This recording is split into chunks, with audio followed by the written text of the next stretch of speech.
Good morning friends. હું ટાળા વિદ્યા મંદિર હાઈસ્કૂલમાંથી મિનેશ રાણા ધોરણ 12ની અંદર આજનો વિષય લઈને આવી રહ્યો છું, વાણિજ્ય વ્યવસ્થા અને સંચાલન.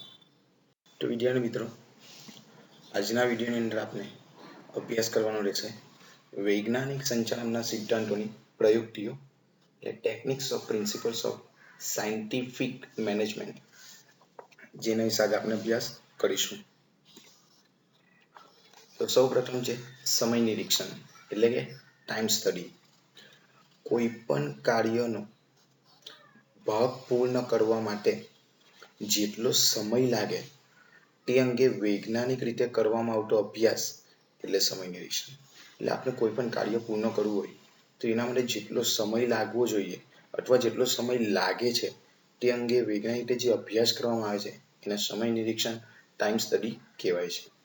આ કાર્ય કરવા માટે સામાન્ય સંજોગોમાં જે સમય નક્કી કરવામાં આવે છે તેને પ્રમાણ સમય કહેવાય છે. એટલે આ કાર્ય કરવા માટે જે ચોક્કસ સમય નક્કી કરવામાં કે આટલા સમયમાં કાર્ય પૂરું થઈ જવું જોઈએ, તો એ જે નક્કી કરવામાં આવતો જે સમય કરો એને પ્રમાણ સમય કહેવામાં આવે છે.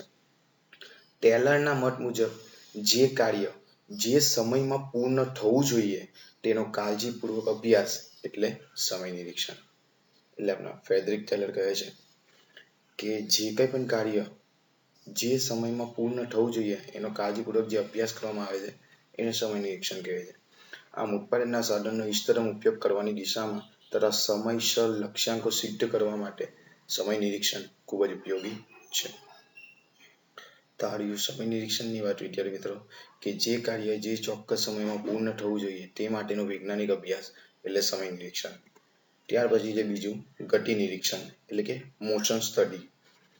કેટલી ગતિથી કેટલી ઝડપથી કામ કરવું છે તેની વાત છે, તેનો અભ્યાસ છે.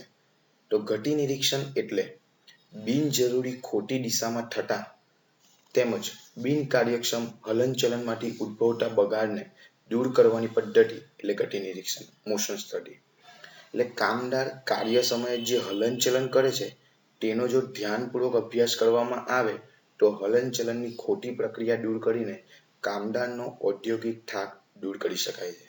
એટલે કામદારો કાર્ય કરતી વખતે જે ખોટી દિશામાં કાર્ય કરતા હોય તેમજ જે હલનચલન કરતા હોય છે જે બિનજરૂરી હોય છે, તો એવા બિનજરૂરી હલનચલનને દૂર કરીને એ કાર્ય માટે જે ચોક્કસ ટાઈમ આપવામાં આવે છે તે ટાઈમની અંદર જો પૂર્ણ કરી દેવામાં આવે તો કામદારનો જે ઔદ્યોગિક થાક ખરો, જે મેન્ટલ ડિપ્રેશન ખરું, જે મેન્ટલી તેમને જે થાક લાગે છે તે પણ દૂર કરી શકાય છે.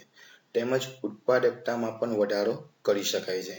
આમ ગતિ નિરીક્ષણનો મુખ્ય ઉપયોગ શ્રમના લઘુત્તમ બગાડની પદ્ધતિ માટે યોજના શોધવાનો અને તેનો અમલ કરવાનો છે.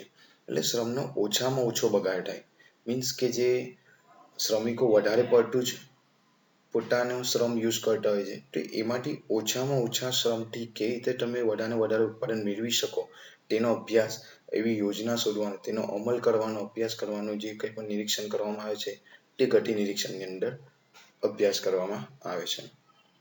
ત્યાર પછી છે ત્રીજું ભિન્ન વેતન દરની પદ્ધતિ, એટલે ડિફરન્શિયલ વેજીસ રેટ સ્ટડી. અલગ અલગ કામદારો માટે અલગ અલગ વેતન દરની પ્રથા.